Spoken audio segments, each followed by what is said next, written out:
আবারও অপু বুবলির ভার্চুয়াল যুদ্ধ। দেশে প্রতিদিনই বাড়ছে শিশু ধর্ষণের ঘটনা।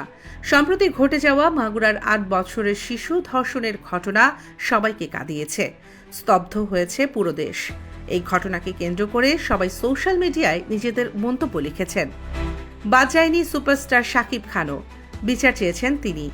দেশের কঠিনতম সময়ে অভিনেত্রী শবনম বুবলির একটি পোস্টকে কেন্দ্র করে আরেকটি পোস্ট দিয়েছেন অপু বিশ্বাস, এমনটাই ধারণা করছেন নেটিজেনরা। ফেসবুকে মাগুরার ঘটনায় সবার আর্তনাদের পোস্ট ভেসে বেড়াচ্ছে। এই মুহূর্তে হাসপাতালে জীবন মৃত্যুর সন্ধিক্ষণে ৮ বছরের সেই শিশু। স্বাভাবিকভাবেই মনে দাগ কেটেছে সাধারণ মানুষের। গত রোববার ৯ মার্চ সন্ধ্যায় ফেসবুকে একটি রিলস ভিডিও শেয়ার করেন ঢাকায় চিত্রনায়িকা শবনম বুবলি। সেই ভিডিওতে দেখা যায় বুবলির পুত্র শেহজাদ খান বীর নিজ হাতে বাবা শাকিব খান ও মা শবনম বুবলির নাম পাশাপাশি একই খাতায় নিজের হাতে লিখছে। আর এর পরপরই ফেসবুকে একটি ইঙ্গিতপূর্ণ পোস্ট দেন চিত্রনায়িকা অপু বিশ্বাস, যেখানে অপুর সেই পোস্টের নিশানায় বুবলিকে ইঙ্গিত করা হয়েছে বলে ধরে নিয়েছেন তাদের অনুরাগীরা।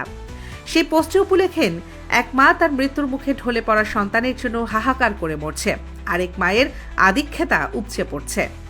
অপুর এই পোস্টের পর নেটিজেনদের যুক্তি, অপু বিশ্বাস তার পোস্টে দুটি মায়ের কথা তুলেছেন। এক মাগুরায় ধর্ষণের শিকার শিশুকন্যার মা, দুই অন্যজন শেহজাদের মা বুবলি, যেখানে শিশুটি মৃত্যুর সঙ্গে পাঞ্জা লড়ছে। আর এমন পরিস্থিতিতে বুবলির এমন পোস্টকে আদিক্ষেতা মনে করছেন অপু বিশ্বাস। উল্লেখ্য, দীর্ঘদিন প্রেমের সম্পর্কের পর শাকিব অপু গোপনে বিয়ে করেন ২০০৮ সালে। বিয়ের ১০ বছর পর তারা সম্পর্কে ইতি টানেন। অপু বিশ্বাসের ছেলে আবরাম খানকে নিয়ে ব্যস্ত থাকতে হয় তাকে। অন্যদিকে শবনম বুবলিও শাকিব খানের প্রাক্তন ঘরণী। তারও একটি ছেলে রয়েছে শেহজাদ খান বীর নামে।